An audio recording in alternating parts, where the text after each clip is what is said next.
Hello, Adam here, aka Memphis Jacks, and today I'm bringing you another Destiny Crucible gameplay. This time it's on Twilight Gap on Earth. It's a control game type, and once again I am a Titan using pulse rifle and shotgun. I will be moving on in the next video to Warlock, which I'm just ranking up a little bit now. Do like the Titan, he's a good character class. So on this map it's again quite a short close range one. But I want to talk to you today about understanding maps and getting the first engagement here. Obviously A and C are the two main points from spawn. They're the two closest to the two spawn points. So expect heavy resistance from the enemy on both your home, what start as your home flag, and if you're pushing for a first blood, because obviously there is a bounty Crucible bounty to achieve, which is your first blood. I switched wrong weapon here, or at least running too close to someone with that wrong weapon. So yeah, if you want first blood, good options to do are rush to the enemy's home flag, which in this case was C, and you'll often find the hotspots on the map, particularly main routes between flags like A and C, are a great place to get a first blood. But understanding the map itself is a major advantage. I mean, here at B, I know I've got my back to a wall. I know which way they're going to be coming from. I expect it. I've neutralised. I know I'm here. There is only me here, so it's going to be a one-on-one engagement, hopefully. And there we go. Yeah, won that one. So yeah, understanding the maps is very important. In Call of Duty, I always like to walk the maps.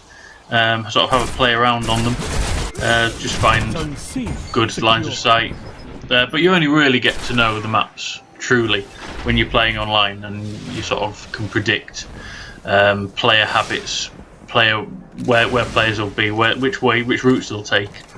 But don't be afraid if you're in a game type, just have a walk around. If it's if your team's winning and you've never been down a certain way on a map, just explore. There's no harm in exploring. You may find a nice little position. This point here, I get a little bit obsessed with one player. I've just seen him run past me, so I'm hunting him down, which I don't think is a very good idea. You should be objective focused. You're always going to run into some players that I know he's above me. Trying to find a way up, or trying to find him. Just getting far too obsessed with one player, which I don't advise doing. So yeah, just if you get a chance, have a wander around the maps. It's certainly worth doing. Might give you a bit more information than your enemies when you next encounter them. But the more you play maps, the more you'll realise where the hot zones are. Obviously on this map, it's between A and C. That's two of the closest flags to get to between A and C, and you're always going to run into some enemies because that's where they're spawning, either side of those. Between obviously A and B, and between C and B as well, there's always an enemy going between there. So whichever way you're coming from, just be aware someone may lie in wait, or you could conversely cut them off on their route to B flag. You could sort of lay a trap for them if you know they're on the way. Oh, wait, my special line. This guy running around with his golden gun. I was the only one he didn't kill, thankfully. But yeah, just been aware of where the more popular areas are on the map. You can either sit in them, you can sort of patrol them, killing off the enemies, or you can do what I'm about to do here, which is head off to the side. So I know that there's a hot area there I'm looking at, and this guy has the same idea.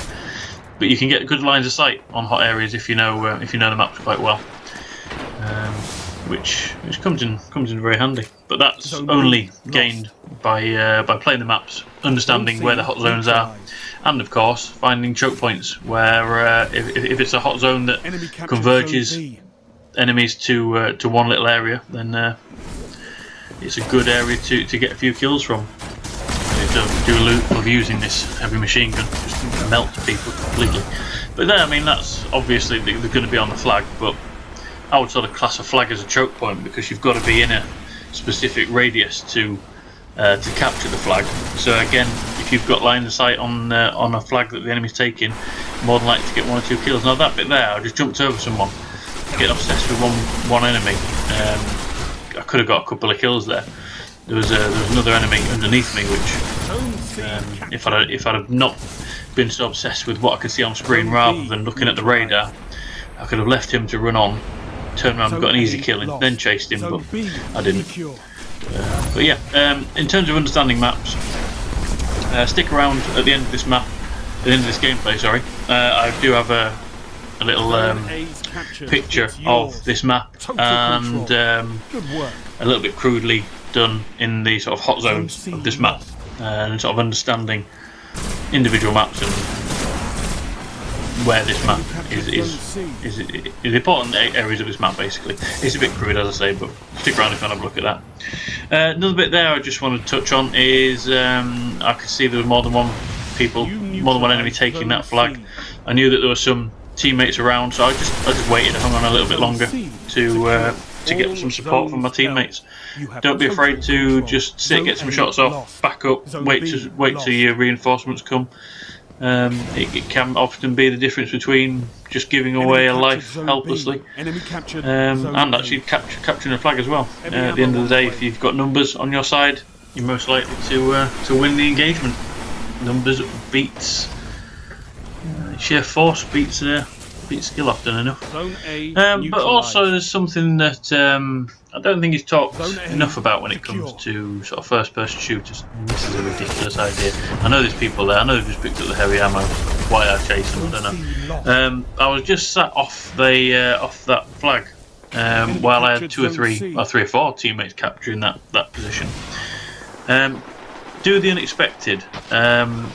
What you'd expect to do there would be go and jump on the flag, get a few extra points, help the flag get captured quicker, but it would mean that there would be 4 or 5 of us sat in one small area, small location, which would have made me very vulnerable to a Fist of Havoc, for example. So doing the unexpected, which for there was not sitting on the flag, sort of sitting in the opposite corner, watching for any enemies approaching.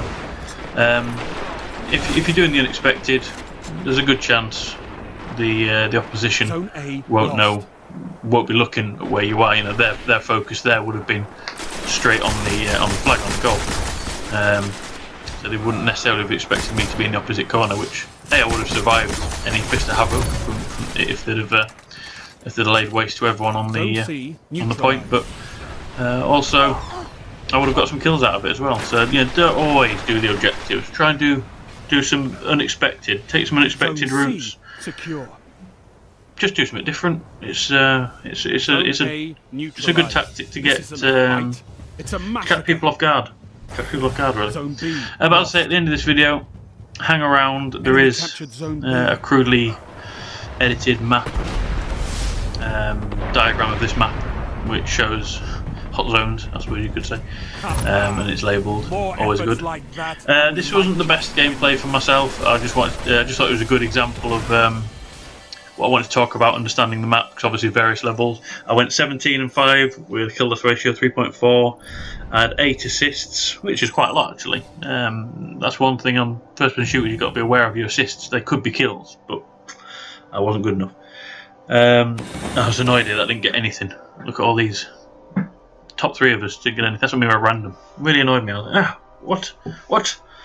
I got 5 captures and a modest score of 4,260, which wasn't the best, as I say, but this gameplay did highlight a few things that I was doing wrong in chasing players that I shouldn't have been doing. But yeah, subscribe for some more videos, like it if you did, favourite, comment, share, and I'll see you again next time. Bye.